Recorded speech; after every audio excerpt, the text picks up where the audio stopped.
Hi everyone, I'm AboPP, probably the best and only Indian Nuzlocker on YouTube. I don't know if that's true, but I'm sticking with it. In this video, I will be continuing part 2 of my attempts at doing a hardcore Nuzlocke of Pokemon Inclement Emerald. An intro to the game and my rules for a hardcore Nuzlocke are in the first video. In short, my rules are on screen now. I'm now going to give a brief recap of my first video, so there's your spoiler warning. During my third attempt of the game, things were going good up until after the third gym, but between Flannery and Norman, I lost 18 Pokemon and barely made it past my father. My death count was at 20 at this point and included amazing encounters such as Lilligant, Gyarados, and Magneton, all of whom had perished. I was ready to wipe, but caught a Swellow, which for some reason gave me a lot of confidence. At this point in the game, I decided to take a break and route all my encounters and realized that there were a few towns and locations that I didn't get any encounters from, such as Oldale and Venderturf Town. Hence, I go to the breeder in the Morville City daycare who gives us eggs every time we talk to her, and it is no exaggeration when I say that these eggs are immensely helpful for the rest of the run. I then hatch at various locations before the next fight: Togepi, Feebas, Shuppet, Rhyhorn, Sneasel, and Snover. Most of these, except for Shuppet, have a big role to play in the run. I catch a few more encounters: a Boulder, a Camerupt, a Golett, a Tropius, and a Pelipper. In between though, we hit the freaking motherlode. The run might be saved! I quickly evolve Honedge into Aegislash and it will be a mainstay going forward. We unfortunately though lose Camerupt to Swimmer Kyla's Golduck while attempting to train it. Before I go through the first major fight post Norman, I would like to mention why Swellow is so good in this game. Firstly, it has access to the ability Guts, which boosts its attack when afflicted by status conditions such as burn or poisoning. This ignores the attack reduction from burn as well. Additionally, it has access to the move Facade, which is a base 140 power normal type move when a Pokemon is burned, poisoned, or paralyzed. If they aren't afflicted by these status conditions, the move has a 70 base power. Due to the same type attack bonus, or stab, Swellow now has access to a 210 base power move along with an attack stat that's increased by 50%. It is also the fastest Pokemon with Guts and the second fastest normal type Pokemon with access to Facade, the first being Mega Lopunny. Additionally, I can update its stats to give it the maximum attack and speed possible, along with an attack or speed boosting nature depending on the situation. Lastly, when given a held choice band, Swellow gets an additional 50% boost to its attack, which means that it has a ridiculous damage output without even needing to set up, which I will take advantage of over the next several fights. I now have to face Aqua Admin Shelly at the Weather Institute, and she has a full team of 6 Pokemon. She leads with Alolan Ninetales that sets up the Hail, which Swellow can one-shot with a Silk Scarf boosted Facade. Empoleon comes in, and Swellow doesn't have a good move for it, so I switch to Pelipper, which is holding an eject button, to take a Blizzard from Empoleon, but it missed. That's fine, we let it hit us to allow a safe switch into Electivire. Sorry to take another pause, but the reason Electivire is so good in this game is that it gets the ability Iron Fist, which boosts punching moves powers by 20%. Additionally, it is a dual electric and fighting type. Most importantly, it gets the move Plasma Fists, a base 100 power electric move that is further boosted to 120 base power by Iron Fists. This easily one-shots the Empoleon and the incoming Crawdaunt as well. Beedrill threatens with Drill Run, so it's safe to switch to Swellow, who doesn't outspeed, but one extreme speed is enough to take it out. Yeah, Swellow gets extreme speed too. Ludicolo might outspeed in the rain with Swift Swim, so I switched to my own Ludicolo, which hasn't really been used much despite being one of my first encounters. A fake out reveals that the opposing Ludicolo doesn't have Swift Swim but Rain Dish instead, so I switched to Swellow again on the Giga Drain and then outspeed and take it out with an 80 base power wing attack. Clefable switches in and has been given maximum defense and HP EVs, so I switched to Electivire on the Blizzard knowing that it's safe to a crit and that I can get good damage with a Choice Band Plasma Fists, which one-shots the Clefable. This is when I realized how good Electivire is. I get a Cast Form as a gift Pokemon, but its life will be short-lived, sadly. I face May next, who leads with the Swellow, but Gigalith can take it out with the Power Gem after easily tanking a Boom Burst. Rapidash comes in and threatens with Jump Kick, so I switch to Pelipper with a, you guessed it, held eject button. This gives a safe switch into Swellow, which can one-shot Rapidash with Facade. Vikavolt, which is buffed to have the stats of a Solo Legendary in this game, falls to Facade as well, as does Starmie. That's already 6 kills in major battles for Swallow. Mega Sceptile switches in, but is walled by Aerialate Tropius, which can use a flying type body slam to one-shot it. I managed to poison the incoming Mimikyu, but it also sets up a Sword Stance. I switch to a Abomasnow to set up the Hail, which gives Ice types a defense boost in this game, and to further the Toxic Stall. I then switch to Cast Form, which also gets the defense boost so it can tank a Play Rough. Cast Form then outspeeds and uses Blizzard, which can't miss in the Hail, to get rid of Mimikyu's disguise, but then bravely sacrifices itself for a safe switch into Swallow, who can finish off things with a wing attack. I would mourn, but it's a Cast Form, so I'm okay. Venomoth is my next encounter, and alas, Linoone is my next death, to avoidable trainer Hex Maniac Tammy's Bennett. As you can tell, I haven't really learned from my mistakes, but at least I'm taking the boss fight seriously. I then catch a Hypno and hatch a Ghastly, the latter being an amazing Pokemon and one of mine and many others' favorites. The final May fight before the Elite Four is up next, and she leads with Vikavolt against my goat. Swallow one-shots it, Starmie, and Rapidash again. For Sceptile, Togekiss is the counter this time and can wall it easily. May's Swallow, this time with a physical moveset, is taken out by Rhyperior. I stay in on the Mimikyu and use Earthquake twice to bring it to the red as it sets up to +4 attack with Sword Stance. But with maximum defense and HP EVs, Rhyperior can survive a +4 max attack Play Rough just fine and take out the ghost with an Identity Crisis. I get some important TMs from Lilycove City's department store, most important of which is the TM for Protect. Now, it's time to face another Frontier Brain in Spencer. Aegislash walls his lead Crobat, so he switches in Arcanine, which is taken out by Rhyperior. Lapras is then Toxic Stalled to its demise by Florges, and Crobat comes in, but once again can't touch Aegislash and eventually faints. Venusaur puts Aegislash to sleep as we use King Shield, and then wants to use Earth Power so I can switch in Swallow to take it out with a wing attack. Slaking is choice banded and is baited into using Giga Impact or Hammer Arm on my Swallow, so I switch in Aegislash. Spencer switches in a freaking Suicune, so I switch in Electivire on a Calm Mind and one-shot it with Plasma Fists. Slaking is last up and once again can be locked into a move that can't touch Aegislash, so I win a relatively straightforward battle to obtain the Choice Scarf. I then run around in Fortree City to hatch another insanely good Pokemon. Oh my god, we may have the best encounter in the game. Why is Goodra so good? Well, it has ridiculous bulk, is given a water typing to make it even more defensive, the ability Poison Heal, which allows it to heal almost 20% of its health every turn when paired with leftovers, and access to the move Recover.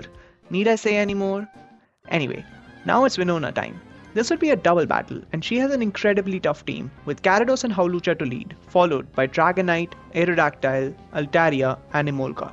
This is a long battle, so I won't go through all the switching and stalling in between. The first turn is a double sweep, with Swallow using a Flying Gem boosted wing attack on Hawlucha and Electivire using a Plasma Fists, which one-shots Gyarados despite the latter's held Wakan Berry. I then switch through Gigalith, Crocodile with Intimidate, and pre-burn Milotic with Marvel Scale to boost its defense to bring both Dragonite and Aerodactyl to -2 attack. Winona switches them out, but Emolga and Altaria get Toxic Poisoned. Through Protect, Sandstorm Chip, Poison Damage, and Pivoting, I can stall and eventually cause both of them to faint. I poison both Dragonite and Aerodactyl as well, but have to make a planned sacrifice in the form of Gigalith to allow Weavile to switch in safely and take out both, with the help of Crocodile. I did dodge a crit with Weavile there, but otherwise I'm pretty satisfied with only one planned death. I now catch a Seismitoad, a Lomalola, and Chandelure. There's now unfortunately a series of deaths. I know that I lose Venomoth to some random trainer, but don't remember who and have lost the footage. I lose Rhyperior by stupidly letting it stay in against 2 water types during a double battle with Team Aqua Grunts at Mount Pyre. During the same battle, I have to sacrifice Greninja, my precious starter, to keep Aegislash alive. This was a bit unlucky, as Lantern was going to use a random move there, and there was only a 25% chance for it to use Thunder, but I was punished. Losing Greninja sucks, but I hadn't been considering it as an Elite Four Pokemon, especially without the ability Battle Bond, so I'm glad that at least its death was used to keep Aegislash alive. The first battle with Aqua Admin Matt is easy, so I'll skip to the final Frontier Brain fight against Greta, who leads with a Landorus Terrian. Yeah. I lead with Milotic, and Landorus U-turns to bring in Umbreon on a weak surf. I switch to Electivire, but she switches to Breloom, which is cleanly one-shot by close combat. Swellow can be switched in on an Earthquake from the incoming Landorus and one-shot it with Facade. Pre-burnt Milotic with the ability Marvel Scale can then stall out Guts boosted close combats from Heracross. Yes, it's that bulky. Electivire takes out Umbreon. Tapu Koko is taken out by a Abomasnow, though I did risk a critical hit there, and Mega Gengar cannot damage Swellow, so it gets another kill. Swellow and Electivire together have taken out more than 20 Pokemon in major battles without any setup at this point. My reward for beating Greta is getting the item Choice Specs. There's another inconsequential death now, as a wild Excadrill, which was actually an encounter, sets up to +4 attack and one-shots my Seismitoad with Drill Run. In hindsight, I could have just stayed in with the flying type Pokemon, as Excadrill didn't seem to have a way to hit them. For the Team Magma hideout, there's an insane double battle, with Magma admins Tabitha and Courtney, but I've prepared well for it and... okay. Darmanitan is the only thing that we have a problem with here. Wait, this is a different battle. I've prepared for a different battle. What is wrong with me? I'm able to beat them easily, and now it's finally time for the big double battle.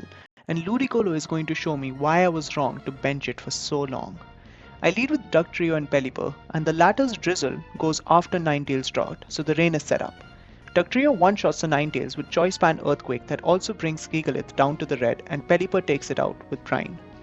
Mega Steelix and Crocodile come out, so I switch Dugtrio to Ludicolo and protect with Pelipper, which baits a Thunderfang and a Rock Slide.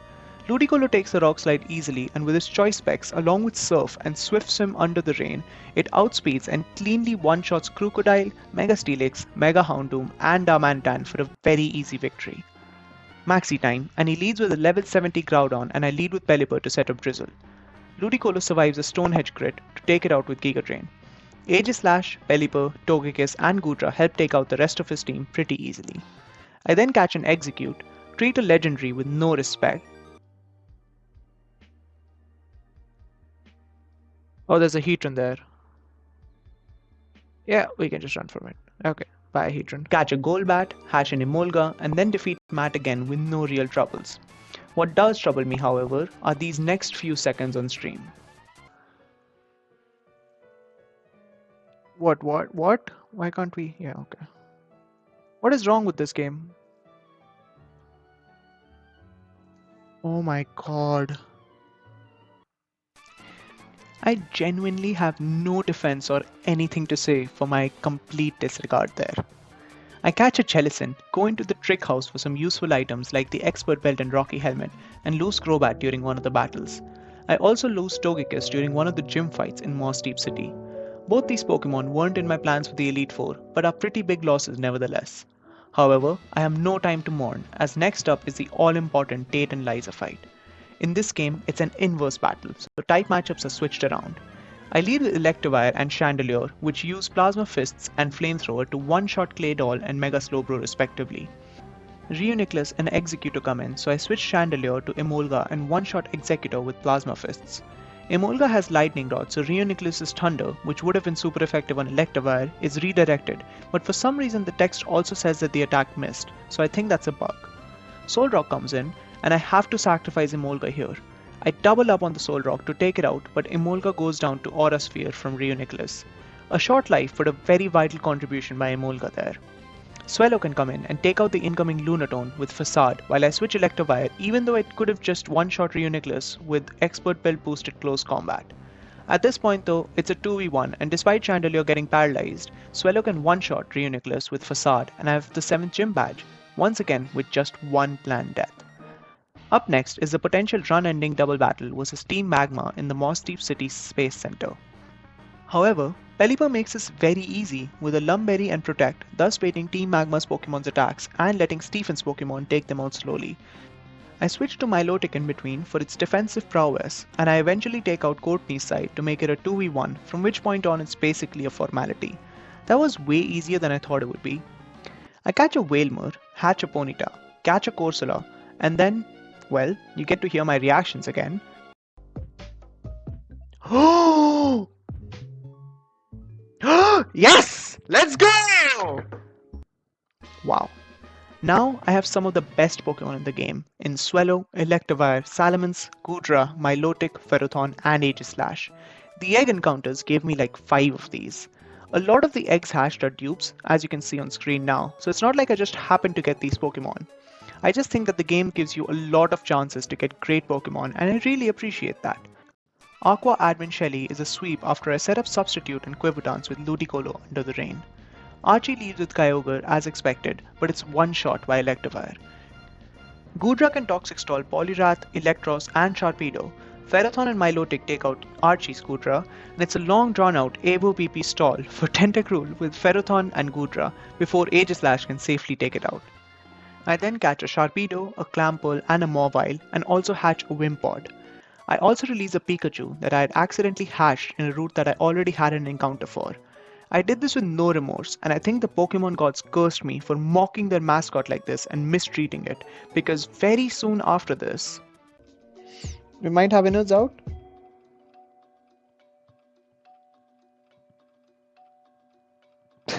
Well, I lost my best Pokemon. Oddly enough, I'm calm, despite losing a locked-in Pokemon for the Elite Four. There's no denying that Swellow was a massive help for every battle since I got it, but at this moment I was encouraged to try and beat the last few battles of the game without it. There's no denying though that the biggest reason this run is still alive is because of Swellow. I catch a Mantike and a Claydol, and then Rayquaza requests Kyogre to have mercy on the heavily outmatched Groudon and not shatter its ego. I then complete the Gym 8 puzzle on my first attempt without falling through once, which is a surprise even to myself. It's time for the battle against Juan, and this is quite easy. Electivire fists the Politoed, Ludicolo one-shots Swampert, and Electivire comes back in to take out the incoming Lapras. Ferrothorn walls and takes out Kabutops. Goodra's Toxic stalls Ludicolo, and Mega Milotic can take out Mega Kingdra to give me my first Deathless gem since Watson, and the only second overall Deathless gem for attempt 3. All that's left before the Elite Four now is the Wally fight in Victory Road and a few Ace Trainers. For Wally, Weavile takes out Garchomp, Ferrothorn takes out Azumarill, Aegislash and Ferrothorn together can Toxic Stall Choice Band Talonflame and Mega Gallade. Electivire takes out Magnezone and Weavile takes out Roserade with Ice Shard after Chandelure brought it down to the red with Flamethrower. My final encounters are Love Disc, Dratini and Spheal. I've already decided what my Elite Four team will be at this point, and so for the Victory Road battles I take things a bit lightly and play more aggressively.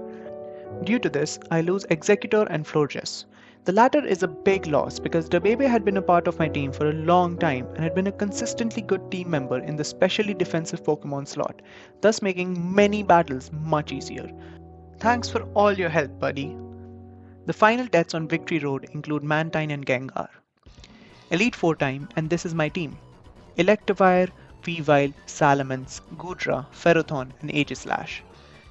There's 3 offensive beasts and 3 defensive tanks in that team, and let's see if I have what it takes to lead them to victory. Sydney is up first, but my game plan is simple. AI loves going for entry hazards, and his lead Tyranitar has Stealth Rock, and his best move against Electivire is Fire Punch.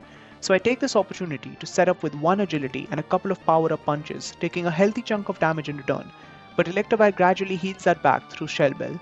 At this point, Sydney is basically done, as I sweep through his entire team with power-up punches, close combats and plasma fists. Next up is Phoebe. Electivire leads to one-shot Miss Magius with plasma fists. This baits in Golurk, but it can't do much to Salamence, which takes it out. Dusknoir comes in and threatens with Ice Punch, so I switch to Ferrothorn, which gets frozen but instantly defrosts. What a Chad. Dusknoir can then be Toxic Stalled. Ferrothorn also sets up Stealth Rock, and I ensure that Weavile is out when Dusknoir faints, so that Scarfed Chandelure is baited in with Fire Blast. Goodra switches into this, and Phoebe switches out to Mega Banette, which is poisoned after getting off a nasty play rough. Through some pivoting, I can bring Weavile in to safely take it out, and then Chandelure comes in again, only for Phoebe to switch out because she's a cheater and on both occasions knew that I was switching out to Goodra. Her own Aegislash is not as cool as mine, so Goodra can burn it to death with flamethrowers. Chandelure comes back in, this time to die to 1 Dragon Pulse after the Stealth Rock damage had racked up. 2 Elite Four members done, both deathless. So far, so good. It's now time to fight Glacia.